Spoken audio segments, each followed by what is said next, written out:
Pessoal, vamos dar início agora ao ponto mais relevante da parte de poderes. Vamos estudar o famoso poder de polícia, perfeito? Pessoal, anote para mim que o poder de polícia, na verdade, coloque letra A, o conceito. Coloque aí, letra A, conceito. Poder de polícia é o poder dever da administração de limitar direitos individuais para atender interesses coletivos. Poder de polícia é o poder dever da administração de limitar direitos individuais pensando no interesse coletivo. Poder de polícia. Pessoal, veja que o poder de polícia vai ter o conceito legal no artigo 78 do CTN. E aí vai dizer que o poder de polícia é a atividade da administração que regulamenta a prática de ato, a abstenção de fato, questões atreladas à saúde, à ordem, à segurança pública. Mas o poder de polícia, acima de tudo, é isso. É o poder dever da administração de limitar direitos individuais pensando no interesse coletivo. O poder de polícia vai se materializar na atuação da vigilância sanitária em bares, restaurantes, da atuação de diversos órgãos públicos quando há limitação de poderes, a limitação de direitos de particulares, sanção a particulares, a interdição de estabelecimentos, apreensão de mercadorias, recolhimento de determinadas situações, tudo isso é fruto do poder de polícia. Presta atenção, pessoal, que o poder de polícia legitima também a possibilidade da cobrança de taxa. O poder de polícia legitima a possibilidade da cobrança de taxa. Cuidado, a prova adora falar isso, né? Que o poder de polícia legitima a cobrança de imposto. Tá errado. O poder de polícia legitima a cobrança de taxa. Taxa. Taxa. Perfeito? Muito bem. Pessoal, vamos lá. Seguindo aqui, trago para você o poder de polícia em sentido amplo e o poder de polícia em sentido estrito. Poder de polícia em sentido amplo refere-se à atividade estatal de condicionar a liberdade e a propriedade, ajustando-as aos interesses coletivos. Poder de polícia refere-se à atividade estatal de condicionar a liberdade e a propriedade, ajustando-as aos interesses coletivos. Então, portanto, o poder de polícia em sentido amplo vai abarcar tanto atos do legislativo quanto atos do poder executivo. Perfeito? Agora, por sua vez, o poder de polícia em sentido estrito refere-se às intervenções, quer gerais e abstratas, como os regulamentos, quer concretas e específicas do poder executivo, destinadas a alcançar o mesmo fim de prevenir e obstar ao desenvolvimento de atividades particulares contrastantes com os interesses sociais. Então, portanto, meus amigos, o poder de polícia em sentido estrito abarca apenas as atividades do poder executivo. Feito? Trago para você agora uma classificação de poder de polícia que ainda aparece nas nossas provas, mas cá entre nós não tem grande relevância. Veja, pessoal, a polícia administrativa e a polícia judiciária. A doutrina ainda tende a fazer essa divisão, embora na prática não se consiga visualizar muito bem essa distinção. Mas eu trago para você, mas honestamente, as provas mais bem elaboradas não vão abarcar isso. Mas como você pode bater de frente aí de várias bancas com formas de cobranças diferentes, eu trago para você esse ponto. A polícia administrativa, o ilícito é administrativo. Ao passo que na polícia judiciária, o ilícito é penal, é crime. Então, o exemplo clássico da polícia administrativa é a vigilância sanitária fiscalizando restaurantes e verificando ali alimentos vencidos ou mal condicionados.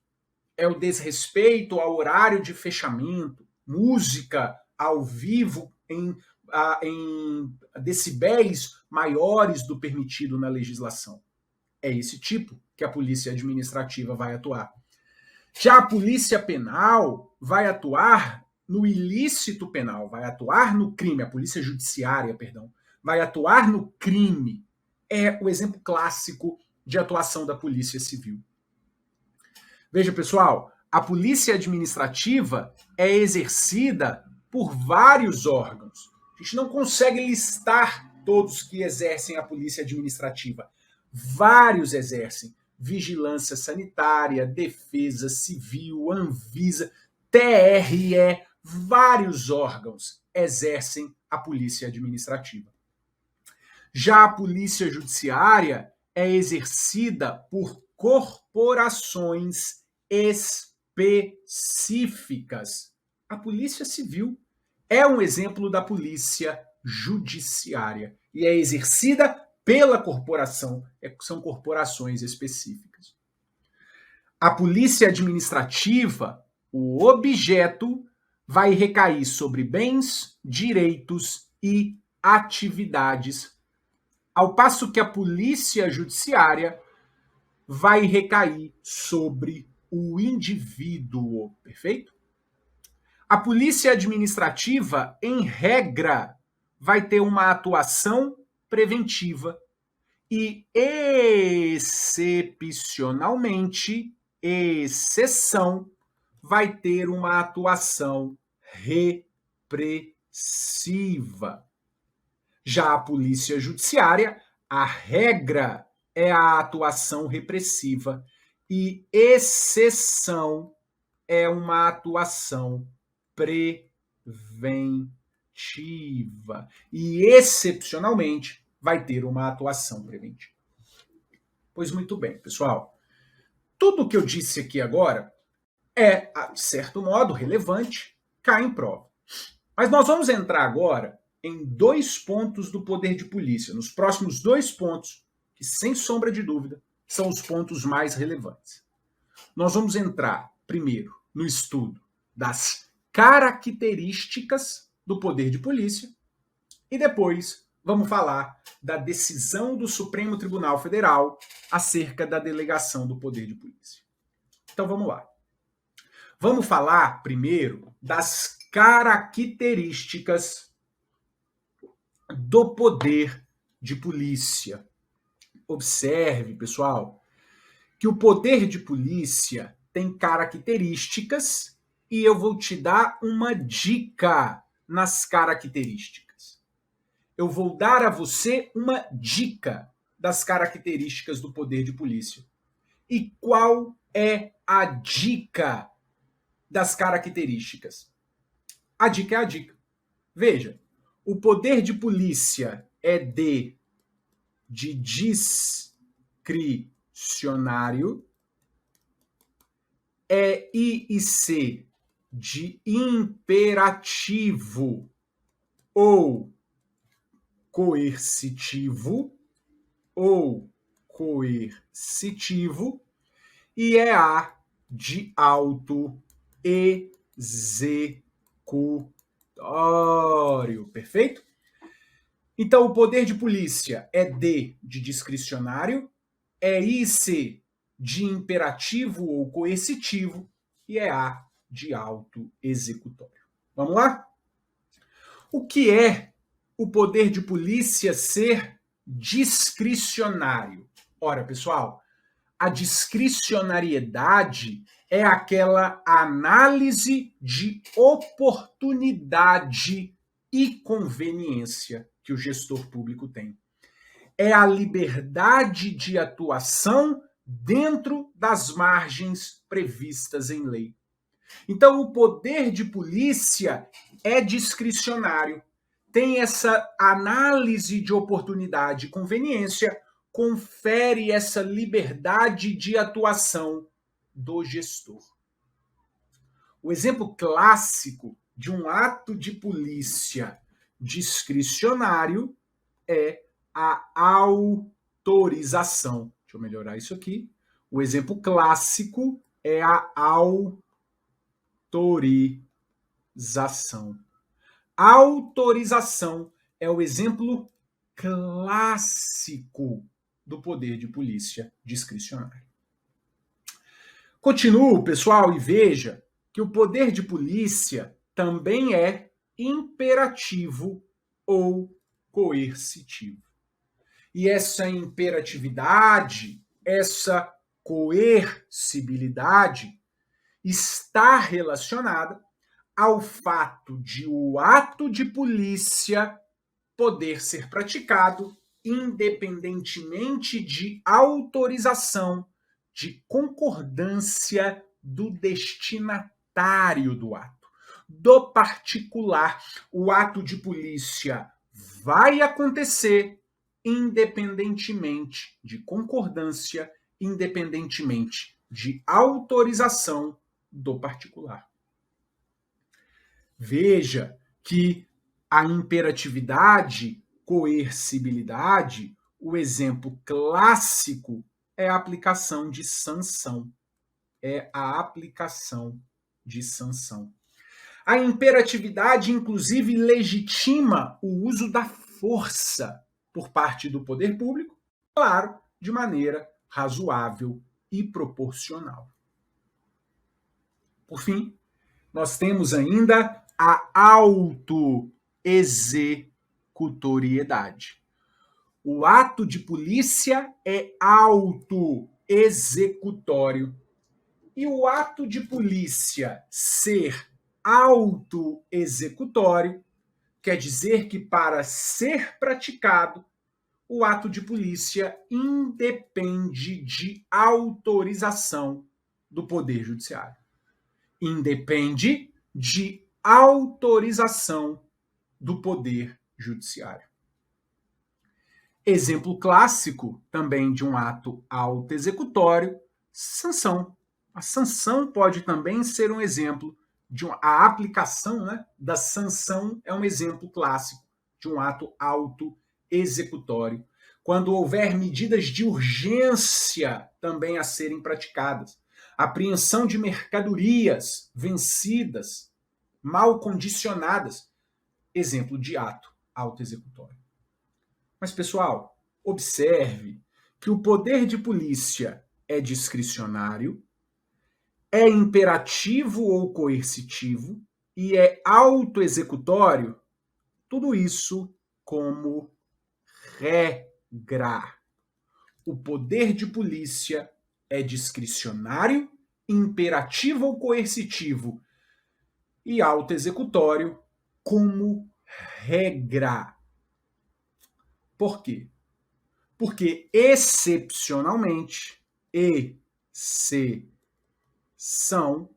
exceção, o poder de polícia poderá se manifestar por meio de atos vinculados, por meio de atos de consentimento, por meio de atos não auto-executórios. O poder de polícia pode se manifestar em caráter vinculado por meio de atos de consentimento e por meio de atos não auto-executórios. Vamos lá. Vinculação. Se a discricionariedade é aquela análise de oportunidade e conveniência, é a liberdade de atuação dentro dos parâmetros legais, a vinculação, veja, o gestor público está atrelado, o administrador público está atrelado aos comandos legais, não havendo margem para atuação, para uma liberdade de atuação. O exemplo clássico de um ato vinculado é a licença. Perfeito? É a licença. O poder de polícia também vai se manifestar por meio de atos de consentimento. Veja, se a imperatividade, coercibilidade, é o atributo pelo qual o ato de polícia vai ser praticado, independentemente de concordância, independentemente de autorização do particular, do destinatário do ato, o ato de consentimento é aquele que o particular precisa manifestar a sua vontade. Que o poder público não impõe de maneira unilateral obrigações ao particular. Esse é o ato de consentimento. Observe que o exemplo clássico de atos de consentimento, tanto a autorização quanto a licença, que são espécies do ato alvará. Perfeito? E por fim, veja que o ato de polícia também pode ser não auto-executório. A regra é que o ato de polícia seja auto-executório. Mas ele pode se manifestar também por meio de atos não auto-executórios. Aqueles que, para que haja a sua prática, precisa de autorização do Poder Judiciário.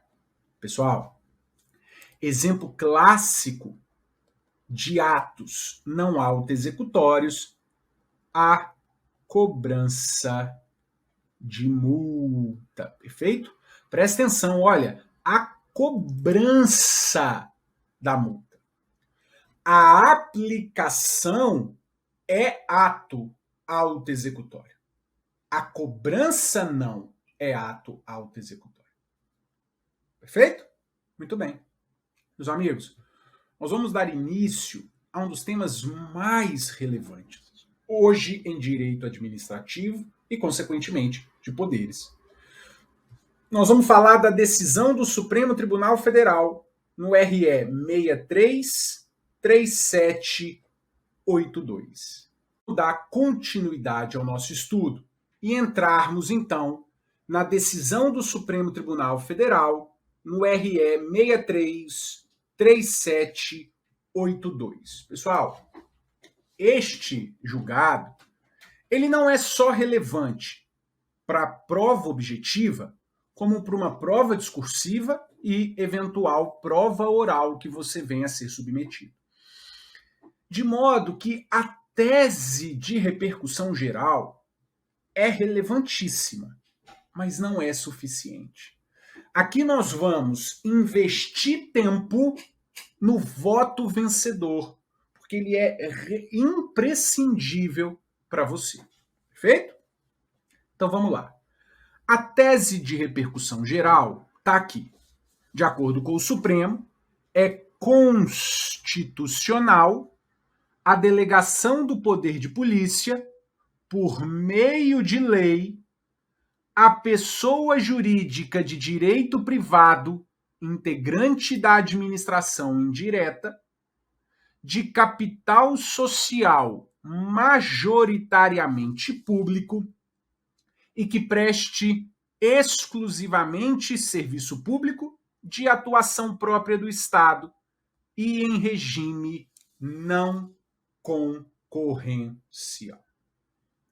Essa é a tese que você vai memorizar, porque ela pode cair perfeitamente na sua prova. Mas o melhor para cair dela são as entrelinhas e ainda o voto. Vem cá. Primeira coisa que eu quero que você observe, eu quero dividir aqui com você e vou até mudar a cor do meu pincel. Eu quero que você observe os requisitos para a constitucionalidade da delegação do poder de polícia.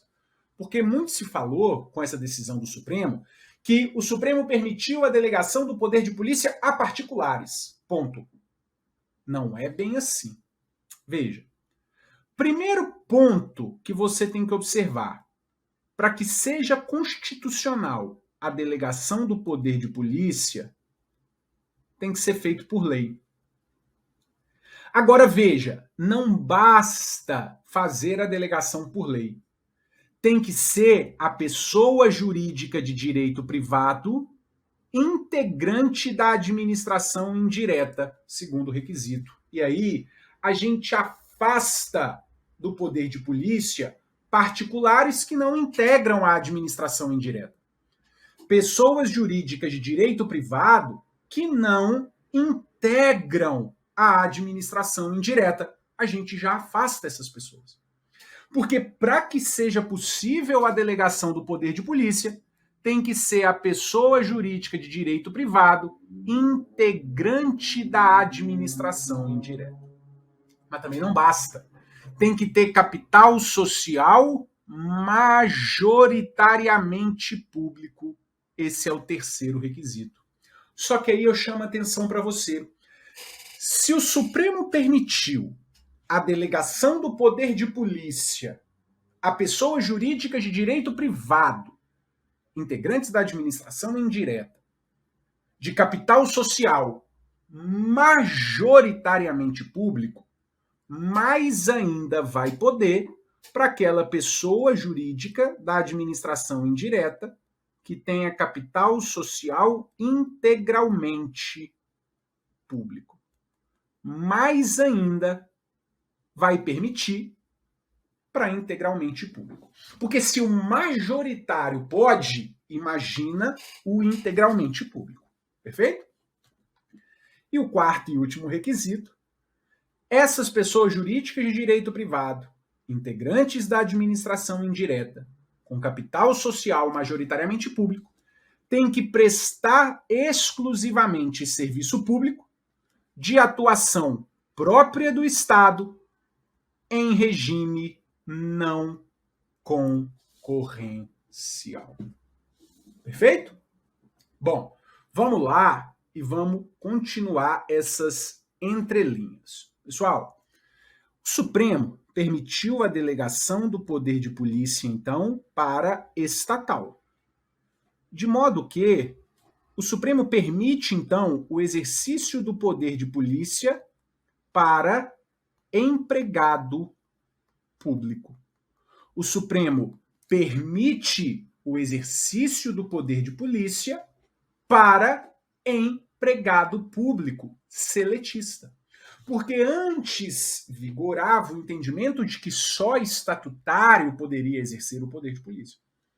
Mas ao permitir que sociedade, economia mista e empresas públicas, cumpridos os requisitos que ali estão, exerçam o poder de polícia, o empregado público é que vai poder exercer este poder de polícia. Perfeito? Muito bem. Outro ponto, pessoal, observe que para que seja possível a delegação do poder de polícia, esta empresa pública, esta sociedade, economia mista, tem que ser prestadora de serviço público, de atuação própria do Estado e em regime não concorrencial, ou seja, as exploradoras de atividade econômica não podem exercer o poder de polícia. As exploradoras de atividade econômica não vão poder exercer o poder de polícia. Perfeito? Muito bem. Pessoal, vamos aprofundar o nosso estudo e vamos entrar dentro do voto. Na verdade, antes de nós entrarmos no voto, eu quero passar com você no histórico das decisões do poder de polícia. Esse é o histórico. Olha, essas 3 decisões referem-se ao poder de polícia. A primeira decisão tradicional do Supremo Tribunal Federal, entendendo que o poder de polícia é indelegável a pessoas jurídicas privadas. Esta decisão do Supremo permanece, mas ela precisa ser relida. Esta decisão do Supremo da indelegabilidade do poder de polícia a pessoas jurídicas de direito privado permanece, mas precisa ser relida. Relida com essa nova decisão. Quando hoje a gente fala que o poder de polícia é indelegável a pessoas jurídicas de direito privado, você tem que ter em mente as pessoas jurídicas de direito privado que não integram a administração pública,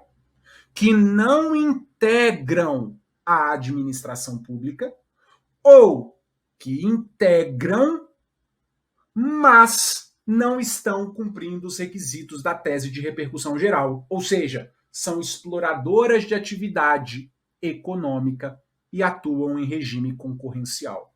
Então, observe que o poder de polícia permanece indelegável a pessoas jurídicas de direito privado que não integram a administração indireta ou que integram, mas que são exploradoras de atividade econômica. Perfeito? Muito bem. Vem a segunda decisão. A segunda decisão do STJ, que vem falar acerca do bloco de polícia. Decisão famosa do STJ, né? A decisão do STJ acerca do bloco de polícia vai dizer o seguinte: olha, o bloco de polícia é composto por 4 feixes. A ordem de polícia, que é a função legislativa, a ordem de polícia, que é a função legislativa, a sanção, a fiscalização e os atos de consentimento. Esse é o bloco de polícia, estabelecido pela doutrina e repetido pela jurisprudência do STJ. Bom, pessoal, esta decisão do STJ vai permanecer em vigor, mas o que o STJ diz? O STJ, vou até mudar a cor do meu pincel novamente, o STJ vai dizer que a ordem de polícia e a sanção só poderiam ser delegadas a pessoas jurídicas de direito público. E que fiscalização e consentimento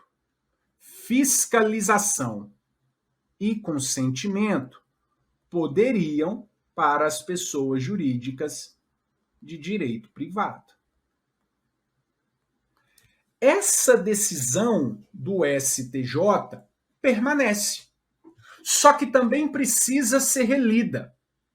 Essa decisão do STJ permanece para as pessoas jurídicas de direito privado que não integram a administração, elas que não integram a administração ou que integram, mas exploram a atividade econômica, somente vão poder exercer a fiscalização e os atos de consentimento.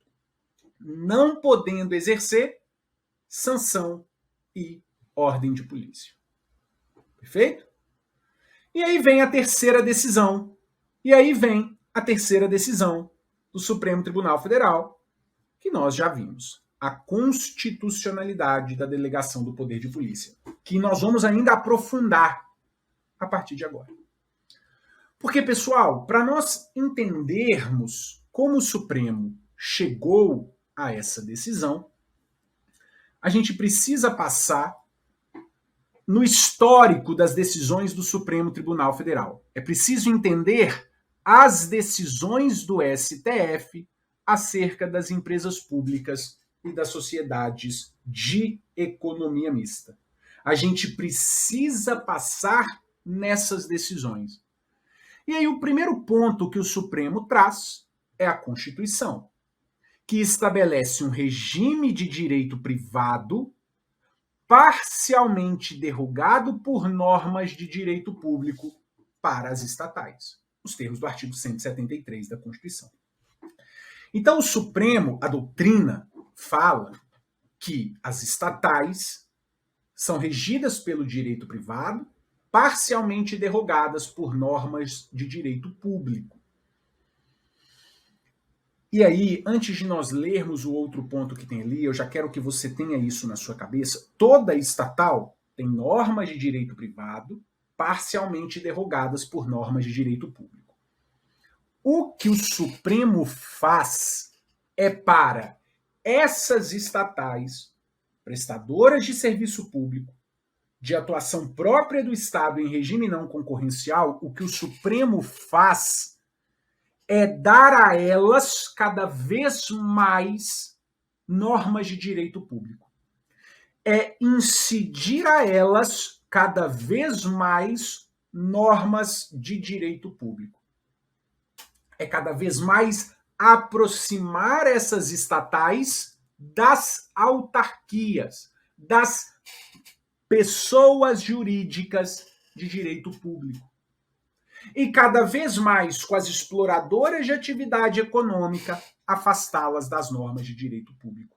É o que está aqui, olha. Você precisa ler isso aqui com essa análise, com esse foco. O STF diferencia as empresas públicas e sociedades de economia mista, prestadoras de serviço público e exploradoras de atividade econômica. As estatais, prestadoras de serviço público, embora sejam classificadas como pessoas de direito privado, possuem características que identificam traços de natureza jurídica híbrida, que ora se aproximam do regime de direito público, ora se afastam. A classificação dessas entidades como pessoas jurídicas de direito privado não possui o condão de dissociá-las de modo absoluto de incidência do regime de direito público, em razão de sua atuação destinada à prestação dos serviços públicos. Então, o que o Supremo faz é aproximar cada vez mais as estatais prestadoras de serviço público de atuação própria do Estado, em regime não concorrencial, das autarquias, das pessoas jurídicas de direito público, e afastar as de direito privado, exploradoras de atividade econômica. O Supremo dá um nome para isso. O Supremo, utilizando a expressão do professor Gustavo Bilenboim, diz que o que há é a autarquização das empresas estatais prestadoras de serviço público ou as feições autárquicas. Autarquização das empresas estatais prestadoras de serviço público. É muito possível de cair na sua prova, numa prova dissertativa. Disserte sobre o fenômeno da autarquização das empresas estatais prestadoras de serviço público. A banca quer isso. É muito bom para cair numa prova discursiva. É bom para cair numa prova oral. Nesse sentido, pessoal, observe, o Supremo tem duas decisões que mostram essa autarquização das empresas estatais prestadoras de serviço público. Sociedade de economia mista, prestadoras de serviço público, de atuação própria do Estado e de natureza não concorrencial, que se submetem ao regime de precatório. A equiparação dos Correios à Fazenda Pública. São decisões do Supremo que vão ao encontro, no mesmo sentido da decisão do poder de polícia. Perfeito? Bom, vamos entrar agora na reta final desse nosso encontro, pegando os 4 pilares que fundamentam a indelegabilidade do poder de polícia, a pessoa jurídica de direito privado, e afastando cada um desses pilares para as prestadoras de serviço público de atuação própria do Estado. O Supremo enfrentou essa tese. Olha, o STF enfrentou a tese da indelegabilidade do poder de polícia às pessoas jurídicas de direito privado. Esses são os 4 pilares: a ausência de autorização constitucional, indispensabilidade da estabilidade do serviço público para o seu exercício, impossibilidade de delegação da prerrogativa da coercibilidade, atributo intrínseco ao poder de polícia, por ser atividade típica de Estado, e a incompatibilidade da função de polícia com a finalidade lucrativa. Esses são os 4 pilares que foram afastados pelo Supremo Tribunal Federal. São os 4 pilares, afastados pelo Supremo Tribunal Federal. Vamos lá? Pessoal, primeiro pilar enfrentado pelo Supremo Tribunal Federal é a ausência de autorização constitucional.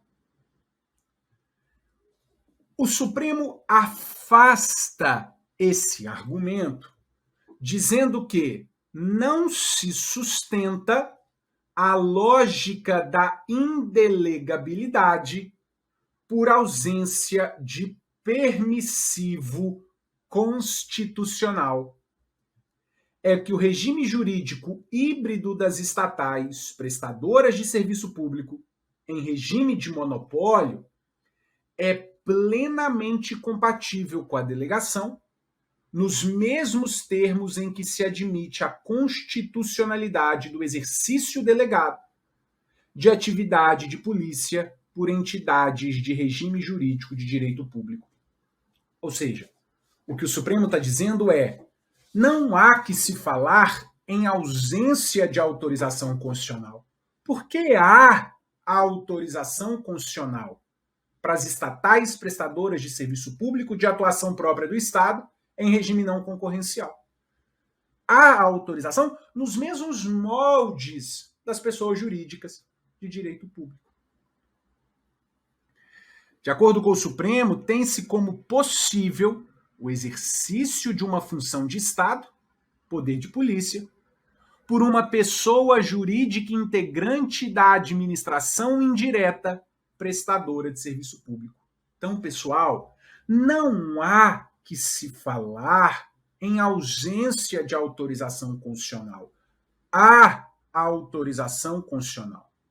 Nos mesmos moldes para as pessoas jurídicas de direito público. Isso porque elas são pessoas jurídicas de direito privado, prestadoras de serviço público de atuação própria do Estado em regime não concorrencial. Perfeito? Segundo pilar afastado pelo Supremo: a indispensabilidade da estabilidade do serviço público para o seu exercício. Veja, pessoal, aqui o Supremo é preciso, tá bem? O Supremo aqui tem uma ótima decisão. O Supremo vai dizer que vale lembrar que nem todos os servidores estatutários possuem estabilidade e, mesmo assim, exercem o poder de polícia. Olha, os ocupantes de cargos em comissão, eles não possuem estabilidade. Eles são demissíveis ad nunto, de livre exoneração. E mais, os próprios servidores em estágio probatório, que podem ter a estabilidade, mas que durante o estágio probatório não possuem e exercem o poder de polícia. Olha lá, os servidores em estágio probatório também não contam com a estabilidade até o término do período de prova. Todavia, essas peculiaridades não deslegitimam a prática dos atos derivados do poder de polícia. Perfeito? Terceiro argumento afastado pelo Supremo: a impossibilidade de delegação da prerrogativa da coercibilidade, atributo intrínseco ao poder de polícia, por ser atividade típica de Estado. O Supremo vem e fala o seguinte: olha, para as estatais prestadoras de serviço público de atuação própria do Estado em regime de monopólio, não há razão para afastar o atributo da coercibilidade inerente ao poder de polícia, sob pena de esvaziamento da finalidade para a qual essas entidades foram criadas. Ora, pessoal, elas não prestam serviço público de atuação própria do Estado? Qual a razão para afastar a coercibilidade delas? Nenhuma. Razão pela qual, veja, deve haver a prerrogativa da coercibilidade para as pessoas jurídicas de direito privado, prestadoras de serviço público, de atuação própria do Estado. E o quarto e último pilar afastado pelo Supremo é a incompatibilidade da função de polícia com a finalidade lucrativa. E mais uma vez o Supremo é muito assertivo e muito bem pontua essa situação, afastando esse argumento, dizendo o seguinte: olha, nós estamos falando de estatais prestadoras de serviço público, de atuação própria do Estado, que não exploram atividade econômica em regime de concorrência. E aí, pessoal, a razão é óbvia: a atuação típica do Estado não se dirige principalmente ao lucro. É dizer, se a entidade exerce função pública típica, a obtenção de lucro não é o seu fim principal. Ela vai prestar serviço público de atuação própria do Estado em regime não concorrencial, não há que se falar em busca de lucro. E aí o Supremo diz mais: olha, há de haver aqui, há a possibilidade de ocorrerem abusos no exercício do poder de polícia delegado. Só que o Supremo diz que esses eventuais abusos não decorrem exclusivamente da atuação da pessoa jurídica de direito privado, mas também pode haver da atuação das pessoas jurídicas de direito público. Fato é que esses abusos devem ser constantemente apurados e reprimidos pelo Estado, de modo a diminuir a sua incidência. Então não é pelo fato de ser pessoa jurídica de direito privado, não é pelo fato de ser pessoa jurídica de direito público que o abuso não vai ocorrer. Pode ocorrer na pessoa jurídica de direito público, pode ocorrer na pessoa jurídica de direito privado, e não é pelo fato de ocorrer o abuso que eu vou retirar a possibilidade do exercício do poder de polícia. Eu vou permitir, mas vou controlar e corrigir os abusos. Agora, pessoal, é relevantíssimo isso que eu vou trazer para você, para fechar o nosso encontro em alto nível.